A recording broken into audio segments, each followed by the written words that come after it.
So behind me here I got 5 essential items for your hunting rig. I believe these are crucial things to have in your kit. You might never need them, but it's always good to have them. I'll talk about each one.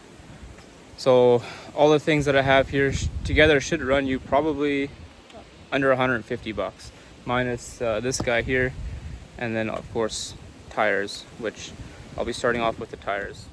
So most importantly, tires. You want good tires. Your truck is only as good as your tires. If you have a 2020 F-150 and you got bald tires, it's just as unreliable as any other rust bucket. So tires is the main one. These are Cooper Discover ST Max 265 75/16. I believe this was, I could have maybe gone one size bigger before they would start rubbing. I don't have a leveling kit. Yeah, I'm not a big fan of those, but these have been really good. I like them a lot better than, I've had a lot better of an experience with these than I have with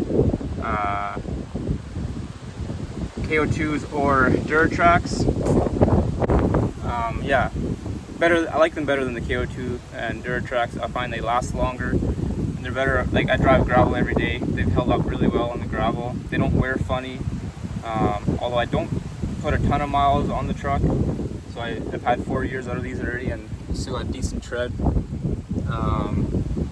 Got 10, so go with 10 plies, I would say. They're tougher. I have yet to puncture these tires, so yeah, 10 plies. And then depending on where you live, right? I live in Manitoba, so we got snow and ice, and part of the journey is always getting to your hunting destination. So having good tires that can get you there safely as well is also important, not just on the trails. But yeah, if you live in the south and you don't get snow, well then you can buy tires accordingly to that. I always look for tires that are good on snow and ice, and a little bit of mud too. I generally don't do much mud driving, but yeah. Next up, I got tow rope. So I would advise not to buy the tow rope with the hooks. Just buy a tow rope that has the loops.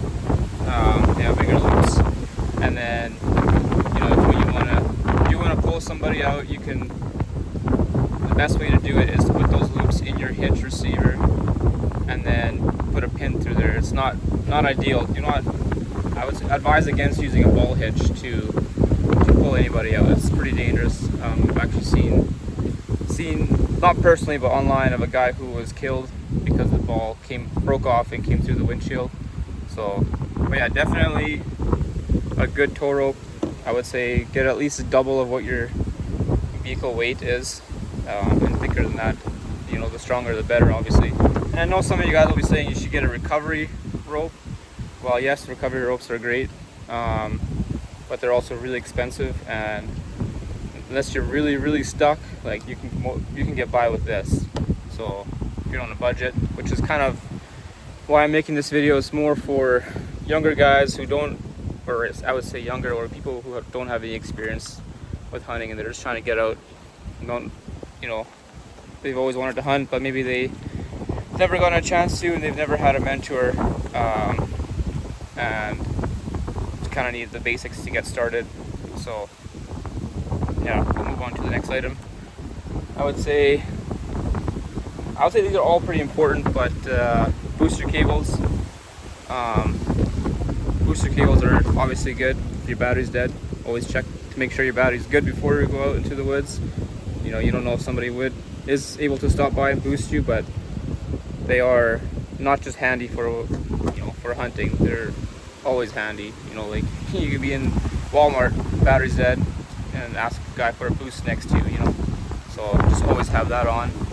But I like to know that I'm gonna have tires. So a tire plug patch kit is really important, and learn how to use it. If you don't know how, look it up. And then I also bought rubber cement just to make it a little bit more secure. I'm gonna put the plug in there, and yeah, like, these can save you. I don't really, like, if I have a good set of tires that are fairly new, I don't really want to put a plug in there if I don't have to.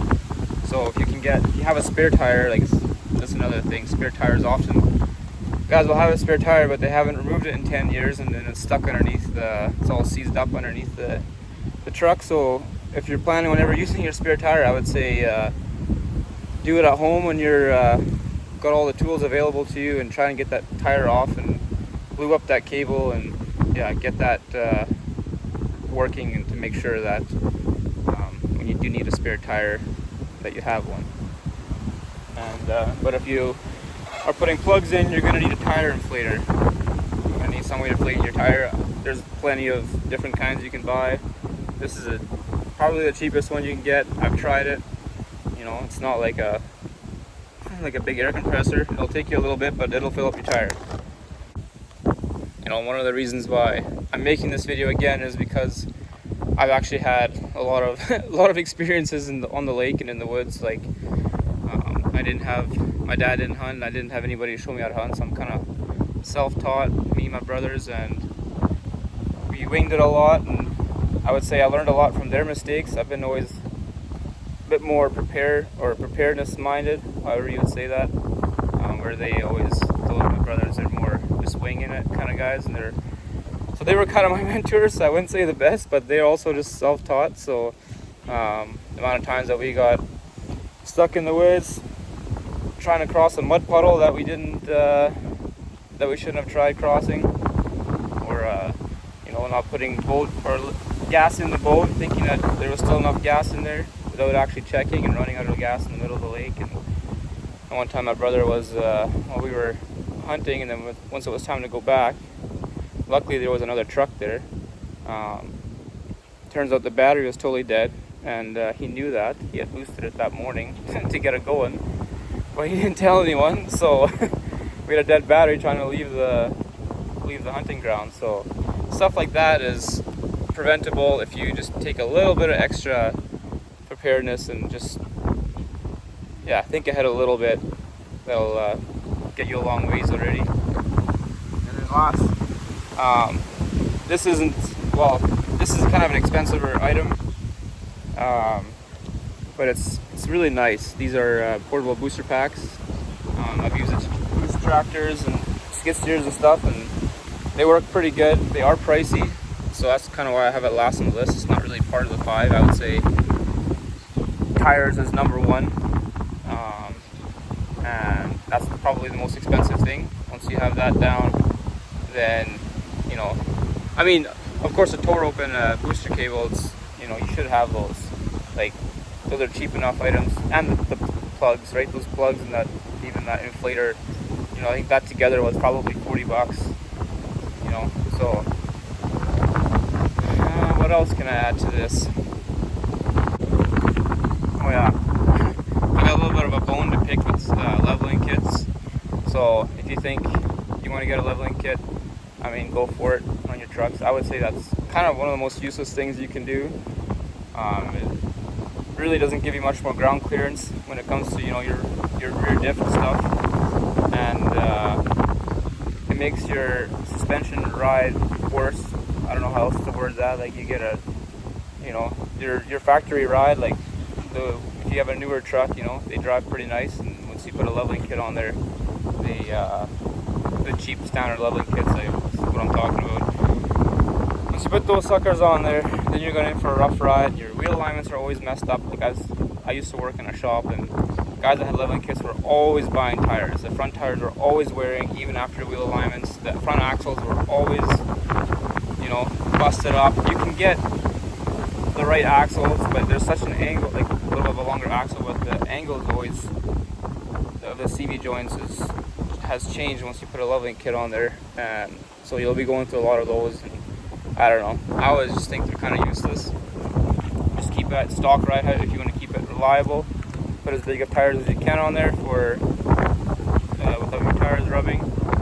But of course, if you want to put a leveling kit on because you think it looks cool, then do it, whatever. But if you want to be reliable, a reliable truck, I would not put a leveling kit on. But anyways, that's all I have for you guys today. Thanks for watching. One last thing I thought of, check your 4-wheel drive. So over the last 5 years, I've probably deleted my 4-wheel drive like 5 times in the summertime. You know, you kind of forget about it, you don't need it, and then come winter time, try to turn it on and it doesn't work. So, because something has happened throughout the summer that you obviously don't know about because you don't need it, right? You're not using it. So every now and then, turn on your 4-wheel drive. That way, if something does all of a sudden pop up that your 4-wheel drive doesn't work, then you can get it fixed ahead of time. Whether it's expensive or inexpensive, time might be the thing, right? You find out the night before that you're going hunting that your 4-wheel drive doesn't work and you got, you know, 6 inches of snow. Well, maybe not that severe usually, but then you're kind of screwed. You're not really going to go anywhere. But yeah, thanks for watching.